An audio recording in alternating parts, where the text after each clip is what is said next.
शिक्षकों के ऊपर, जो शिक्षक उस समय भी हड़ताल हुआ था, शिक्षक लोग हड़ताल किए थे, जो तो लालू जी ने कहा था जो शिक्षक भूखे मरेंगे वो खुद ड्यूटी करने आए। आज उसी रास्ते पर नीतीश जी भी चलते फिरते नजर आए। नीतीश सरकार भी वही काम किया। आज मैं मित्रों आप सभी से एक बात बता देना चाहता हूँ। आज 73 दिन में, बहुत महत्वपूर्ण बात है, आज 73 दिन के हड़ताल में करीब 70 लोग आत्महत्या कर चुके हैं बिहार में, शिक्षक लोग। ये बहुत दुख की बात है। वो लोग अपना जान गंवा बैठे। उनको आज क्या मिला बिहार सरकार से? आज उनको क्या मिला? घंटा। अब आइए, अब आपको बताता हूँ कि जितने भी हमारे शिक्षक हैं अब वो क्वारंटाइन सेंटर में काम करने जाएंगे। वहाँ शिक्षक काम करेंगे। यदि इस महामारी के दौरान उनकी यदि मौत हो जाती है तो सरकार उनको 4 लाख देगी, और अदर कर्मी वही काम करते हैं और उनके साथ यदि कोई घटना घट जाती है, यदि वो भी इस महामारी में यदि अपना जान गंवा बैठते हैं तो उनको 40,000 मिलेगी। ऐसी दोहरी नीति क्यों? किस लिए? 70 दिन के हड़ताल में 73 शिक्षक जान गंवाए, मिला क्या उनको? घंटा। खैर चलिए, ये तो सरकार जो कर रही है वो सबके सामने है। आज आप सबों के बीच एक और भी पार्टी के विषय में चर्चा करना चाहूँगा, जो कि बिहार में चल रहा है वो आप सबके सामने एक बार मैं भी बताना चाहता हूँ। पप्पू यादव जी का नाम सुने होंगे आप लोग। कोई पार्टी है, जन अधिकार पार्टी। इस महामारी में वो भी अपना राजनीतिक रोटी सेकने में कहीं पीछे नहीं रहे। वो भी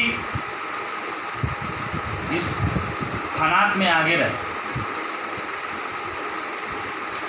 आज इस महामारी में दिल्ली से लेकर के आप लोग देखे होंगे, आप सब लोग देखे होंगे, लोग बहुत सारे जगहों पर 500 का नोट बांटते दिखे होंगे, और रोड पर वीडियो भी उनका आया होगा, वीडियो भी लेते हुए। वीडियो में देख रहे हैं आप लोग, ध्यान से देखिए, सब कुछ दिखाई देगा। वीडियो किस तरह से बनाया जा रहा, कौन बाहरी के लोग बना रहा है, उनके पदाधिकारी बना रहे हैं, ये सब देखने की चीज़। आज देखिए पप्पू यादव जी कोटा में 30 बस लगा दिए। वाह क्या बात, बहुत बड़ी बात। कोटा में आप 30 बस लगा दीजिए। केवल कोटा में ही बिहार के विद्यार्थी हैं।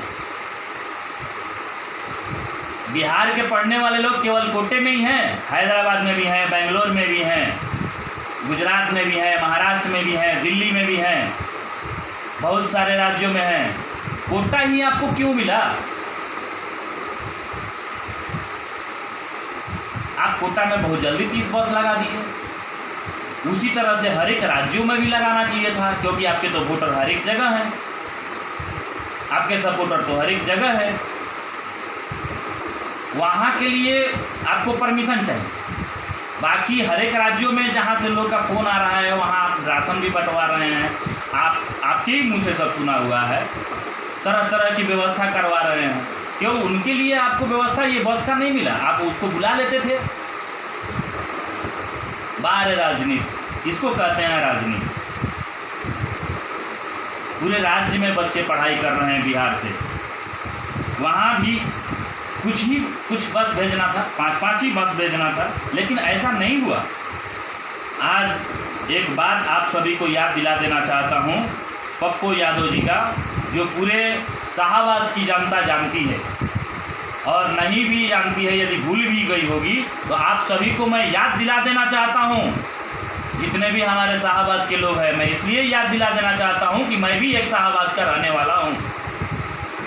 आप सभी को इसलिए याद दिलाना चाहता हूँ कि ये ऐसा चीज़ है कि ये 2020 में जनता को याद करना बहुत ज़रूरी है कि आप किसके साथ में हैं। एक हमारे शाहाबाद के बहुत बड़े संत जो आज से 5 साल पहले शाहाबाद में आरा ज़िला में एक विश्व स्तरीय महायज्ञ हुआ था, आप सभी को याद होगा। इसमें एक पप्पू यादव जी का टिप्पणी आया था, आप सब जानते हैं, आप जनता जनार्दन सबको मालूम है कि वो टिप्पणी क्या दिए थे, जो कि पूरे शाहाबाद के माने जाने संत हैं, उनके ऊपर टिप्पणी पप्पू यादव जी का। वाह! अरे साहब, जरा आप भी तो अपना इतिहास पुराना देखे होते कि आप क्या हैं। खैर, सब जनता जवाब देगी 2020 में। आज पूरे शाहाबाद के जनता जिनके चरण में, उनके सामने सर मस्तक झुका के बैठती है, उनके ऊपर अभद्र टिप्पणी की है पप्पू यादव जी, जिनको पूरा एशिया नहीं बल्कि पूरे विश्व लेवल में उनकी अलग उपाधि है।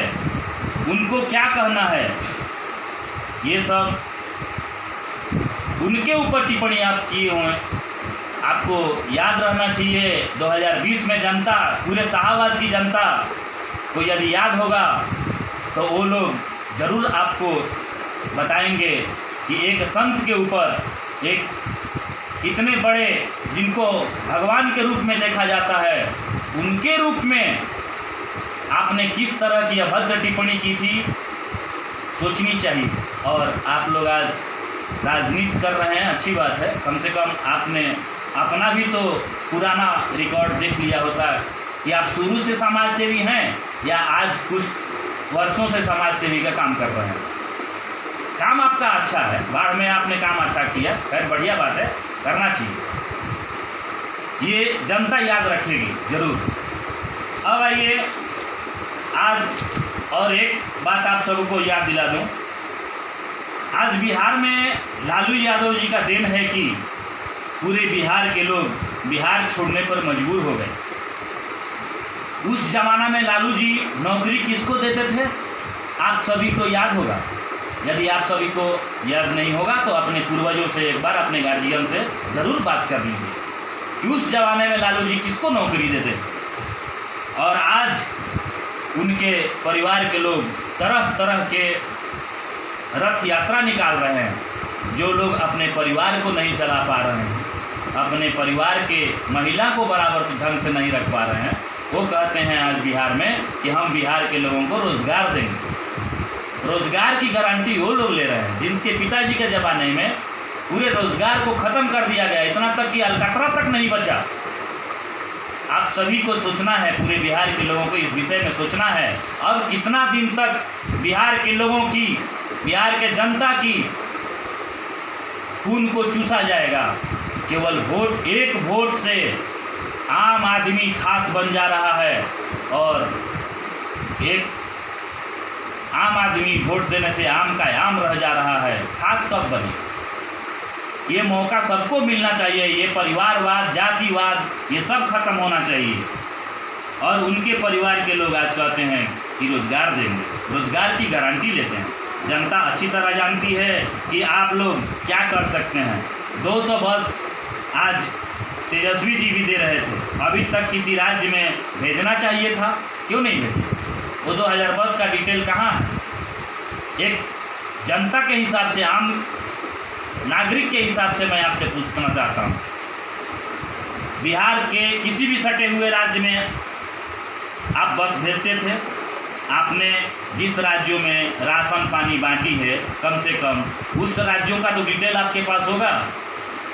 आप उन लोगों को कम से कम बुला लेना चाहिए था, बाद में परमिशन ले लेते थे आप कहीं ना कहीं से, कम से कम उन लोगों को तो बुला तो लेते थे पहले। वो नहीं हुआ, केवल एक दूसरे को पैर खींचना, एक दूसरे के ऊपर टिप्पणियाँ करना, मीडिया में बना रहना, यही बिहार की राजनीति हो रही है आजकल। कोई भी बिहार के राजनेता आज किसी भी मजदूर ज़रूरतमंद लोगों को नहीं सोच रहे हैं कि किस तरह से वो लोग बेचारे रह रहे हैं। आज हैदराबाद की हालत देखिए, रोड पे क्या हालत हो रहा है यूपी बिहार के लोगों का, बिहार के खास करके लोगों का क्या इज्जत है। मैं तो बिहार सरकार से मांग करना चाहता हूं कि जिस तरह से शराबबंदी पे नीति चली, उस तरह से प्लान रोकने की नीति बिहार सरकार लगाए। धन्यवाद, नमस्कार।